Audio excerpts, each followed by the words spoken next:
டாஸ்மாக் மதுபானம் குறித்து அமைச்சர் துரைமுருகன் கூறியது உண்மைதான் என்று பாஜக மாநில தலைவர் அண்ணாமலை தெரிவித்திருக்கிறார். கோவையில் செய்தியாளர்கள் சந்திப்பில் பேசிய அவர், சென்னையில் அடிப்படை சுகாதாரம் அதல பாதாளத்திற்கு சென்றுவிட்டதாகவும் குற்றம் சாட்டியிருக்கிறார்.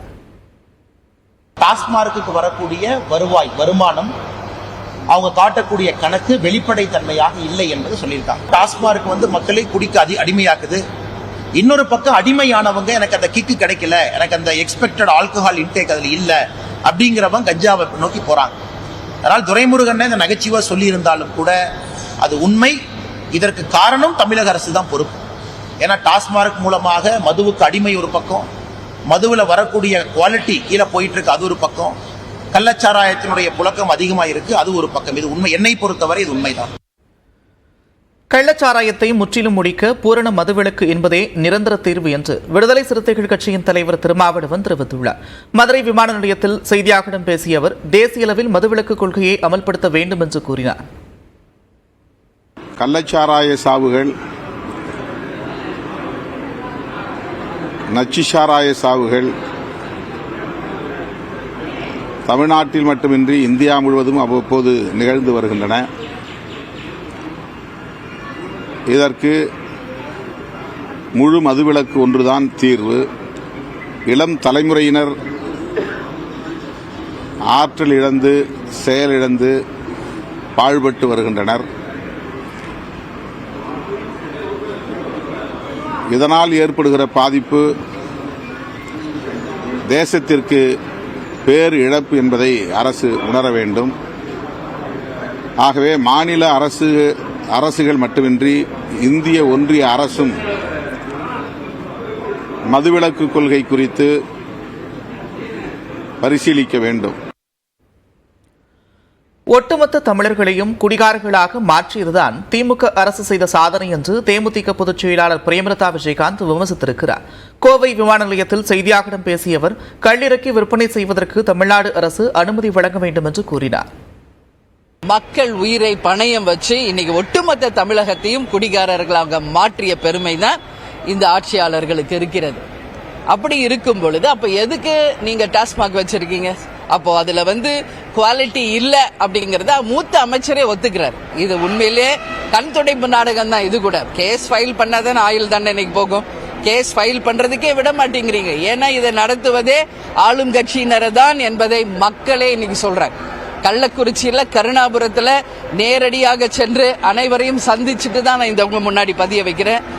மொத்தமாக ஆளும் கட்சி தான் துணையோடு தான் கள்ளச்சாராயம் காய்ச்சப்படுகிறது கல்வராயன் மலையில. எனவே இதுக்கு முழு பொறுப்பு அமைச்சர் முத்துசுவாமி அவர்கள் பதவி விலகணும். அப்பதான் இது நிச்சயம் மக்களால் ஏற்றுக்கொள்ள முடியும். இந்த மாதிரி ஒரு விஷ சாராயம் டாஸ்மாக் கடையை விட கள்ளு பெட்டர். விவசாயமும் நல்லா வரும், அதுல உயிர் சேதம் எதுவும் இருக்காது, அது உடம்புக்கும் நல்லது என்கின்ற ஒரு கருத்து இருக்கிறது. எனவே இதெல்லாம் நிச்சயம் அரசு பரிசீலனை செய்யணும். கள்ளக்குறிச்சி கள்ளச்சாராய விவகாரம் தொடர்பாக சிபிஐ விசாரணை நடத்த வேண்டும் என்று மத்திய இணையமைச்சர் எல்முருகன் தெரிவித்திருக்கிறார். சென்னை திருவல்லிக்கேணியில் செய்தியாளர்களிடம் பேசிய அவர், கள்ளச்சாராய வழக்கில் தங்கள் நிர்வாகிகள் சிக்கிவிடுவார்களோ என்ற பயம் திமுகவிற்கு இருப்பதாக விமர்சித்திருக்கிறார். தமிழ்நாடு அரசாங்கம் உடனடியாக இந்த சம்பவத்திற்கு, கள்ளக்குறிச்சி சம்பவத்திற்கு அவர்கள் இந்த வழக்கை சிபிஐ இடத்தில் ஒப்படைக்க வேண்டும். கிட்டத்தட்ட 60க்கு பேர் மேல 63 பேர் அவங்க கணக்குப்படி, இன்னும் என்னன்றது எனக்கு தெரியல, இன்னும் கொஞ்சம் பேர் ஹாஸ்பிட்டல் 63 பேர் இறந்திருக்கிறார்கள். அதை பற்றின ஒரு முறையான விசாரணை வேண்டும். ஏற்கனவே மரக்காணம் சிபிசிஐடி விசாரணை என்னாச்சு? இன்னைக்கு வரலாம் அதனுடைய விசாரணை நீண்டு கொண்டுதான் இருக்கிறது. இன்னைக்கு வரலாம் அதுக்கு ஒரு முடிவில்லை. எங்கும் கள்ளச்சாராயம், எங்கும் விஷச்சாராயம். அவங்க என்ன வேணாலும் பேர் வைக்கலாம். அது கள்ளச்சாராயம் ஆகட்டும், விஷச்சாராயம் ஆகட்டும், அல்லது மெத்தனாலில் தண்ணி கலந்து கொடுத்ததாகட்டும், இதுக்கெல்லாம் முழு பொறுப்பு திமுக அரசாங்கம். நீலகிரி மற்றும் கோவை மாவட்டங்களில் இன்றும் நாளையும் கனமழை பெய்ய வாய்ப்பிருப்பதாக வானிலை ஆய்வு மையம் தெரிவித்திருக்கிறது. இது தொடர்பாக வெளியிடப்பட்டுள்ள அறிவிப்பில், தமிழகத்தின் ஒரு சில இடங்களிலும் புதுவை மற்றும் காரைக்கால் பகுதிகளிலும் 2 நாட்களுக்கு இடி மின்னலுடன் கூடிய மிதமான மழை பெய்யக்கூடும் எனவும், நீலகிரி மற்றும் கோவை மாவட்ட மலைப்பகுதிகளின் ஒரு சில இடங்களில் கனமழை பெய்ய வாய்ப்பிருப்பதாகவும் தெரிவிக்கப்பட்டுள்ளது. சென்னையின் ஒரு சில பகுதிகளில் இடி மின்னலுடன் கூடிய லேசான மழை பெய்ய வாய்ப்புள்ளதாக வானிலை ஆய்வு மையம் கூறியுள்ளது. வருகிற 4ஆம் தேதி வரை மன்னார் வளைகுடா மற்றும் அதனை ஒட்டிய தென் தமிழக கடலோர பகுதிகள், தென்கிழக்கு, மத்திய மற்றும் வடக்கு வங்கக்கடல் பகுதிகளில் சூறாவளி காற்று வீசக்கூடும் என்பதால் அங்கு மீனவர்கள் செல்ல வேண்டாம் என்றும் அறிவுறுத்தப்பட்டுள்ளது.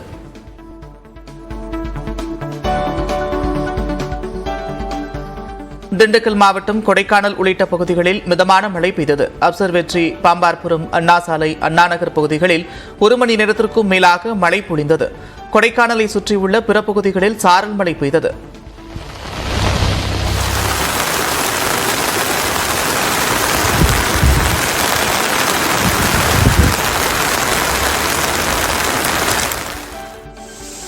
தேனி மாவட்டம் பெரியகுளம் மற்றும் அதன் சுற்றுவட்டார பகுதிகளில் 1 மணி நேரத்திற்கும் மேலாக பரவலாக மழை பெய்தது. காலையில் வெயிலின் தாக்கம் அதிகம் இருந்த நிலையில் பிற்பகலில் வானமேகமூட்டத்துடன் காணப்பட்டது. அதனைத் தொடர்ந்து பெரியகுளம், தாமரைக்குளம், கும்பக்கரை பகுதிகளில் பரவலாக மழை பெய்தது. வெப்பம் தணிந்து குளிர்ச்சி நிலவுவதால் மக்கள் மகிழ்ச்சியடைந்திருக்கின்றனர்.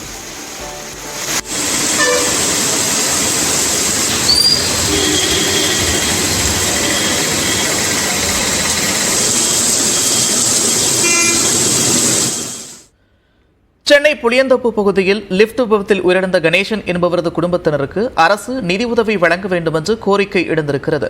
சென்னை புளியந்தோப்பை அடுத்த KP பார்க் பகுதியில் கடந்த 2016ஆம் ஆண்டு கட்டப்பட்ட குடிசை மாற்று வாரியத்தின் குடியிருப்பு அமைந்திருக்கிறது. 2500க்கும் மேற்பட்ட குடியிருப்புகள் கொண்ட இந்த வளாகத்தில் சுமார் 12,000 பேர் வசித்து வருகின்றனர். இந்த குடியிருப்பைச் சேர்ந்த கணேசன் என்பவர் தள்ளுவண்டியில் சாப்பாட்டு கடை நடத்தி வந்தார். இந்நிலையில் கணேசன் 10வது மாடியிலிருந்து இறங்கும் போது லிப்ட் பாதியிலேயே நின்றுவிட்டது. இதனையடுத்து லிப்டை திறந்து வெளியே வர முயற்சித்த போது கால் தவறி பள்ளத்தில் விழுந்து கணேசன் சம்பவ இடத்திலேயே பரிதாபமாக உயிரிழந்தார். இந்த சம்பவம் குடிசை மாற்று வாரிய குடியிருப்பில் தங்கியிருப்பவர்களுக்கிடையே அதிர்ச்சியை ஏற்படுத்தியிருக்கிறது. லிப்ட் பராமரிப்பிற்காக ஒரு குடும்பத்திற்கு ஆண்டுக்கு 750 ரூபாய் கட்டணம் வசூலிக்கப்படுவதாகவும், ஆனால் முறையான பராமரிப்பு செய்யப்படுவதில்லை என்றும் அப்பகுதி மக்கள் குற்றம் சாட்டுகின்றனர்.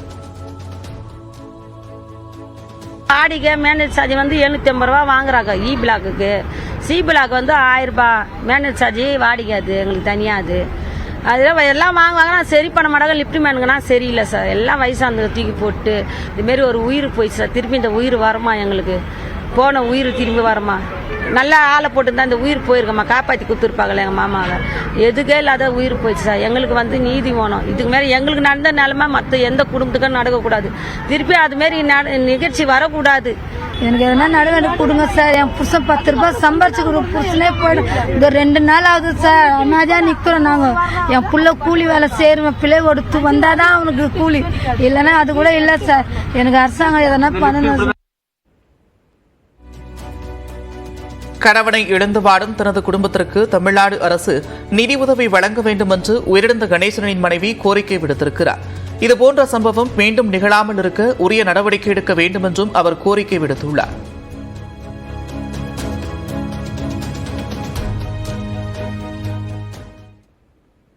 சென்னை சைதாப்பேட்டையில் குடிநீரில் கழிவுநீர் கலந்ததால் 11 வயது சிறுவன் இறந்ததாக கூறப்படும் நிலையில் அந்த பகுதியில் மாநகராட்சி ஊழியர்கள் சுத்தம் செய்யும் பணியில் ஈடுபட்டிருக்கின்றனர்.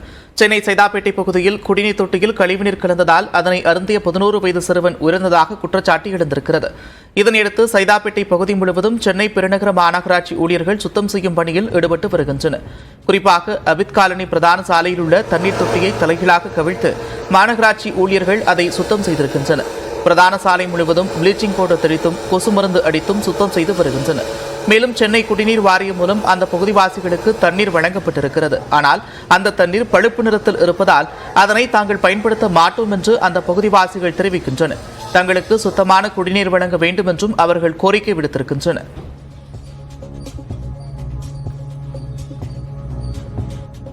தண்ணி ஒரு வாரமா இப்படிதான் வருது. கலங்கலா நாங்கள் இது பண்ணிட்டோம். காப்பரேஷன் வந்து பார்த்தாங்க. பார்த்துட்டு தண்ணி டெஸ்ட் எடுத்தாங்க, ஒன்றும் சொல்லலை. ஆனால் இப்போ கேன் தண்ணி வந்தாலும் கேன் தண்ணி குடிக்காதீங்கன்றாங்க.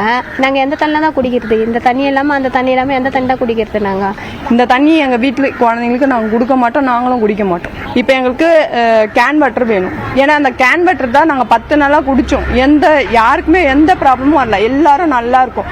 10 நாள் அந்த தண்ணி தான் நாங்கள் குடித்தோம். இந்த குழா தண்ணி நாங்கள் குடிச்சோன்னா கண்டிப்பாக எங்களுக்கு ஏதாச்சும் ஒன்று ஆகும். தென்காசி மாவட்டம் குற்றால அருவிகளில் வார விடுமுறையை முன்னிட்டு சுற்றுலா பயணிகளின் வருகை அதிகரித்திருக்கிறது. மேற்கு தொடர்ச்சி மலைப்பகுதிகளில் பெய்த மழையால் குற்றால சீசன் களை கட்டியிருக்கிறது. இதனையொட்டி பிரதான அருவியான குற்றாலம் மெயினருவி, ஐந்தருவி, புலியருவி, சிற்றருவி, பழைய குற்றாலம் உள்ளிட்ட அருவிகளில் தண்ணீர் வரத்து அதிகரித்து காணப்படுகிறது.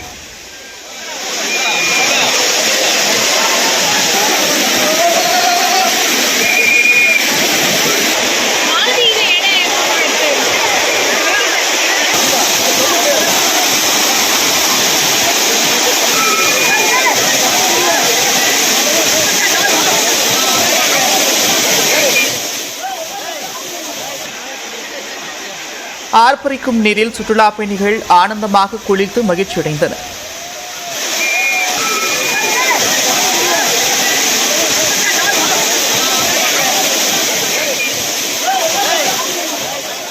எந்த அருவிலையும் எல்லாரும் நல்லா நார்மலாக குளிக்கிற மாதிரி இருக்குது. மெயின் ஃபால்ஸில் மட்டும் வரிசையில் நின்று குளிக்கிற மாதிரி இருக்குது. ஆனால் பட் நல்லா சேஃப்டியாக இருக்குது. நாங்கள் நல்லா ஃபேமிலியோடு வந்து என்ஜாய் பண்ணிட்டு இருக்கோம். குற்றாலம் இன்னைக்கு ரொம்ப நல்லா இருக்கு. சண்டே இன்னைக்கு நல்ல கிளைமேட் இருக்கு, க்ரௌடு நல்லா இருக்கு, தண்ணியும் பார்த்தீங்கன்னா நல்லா விழுகுது.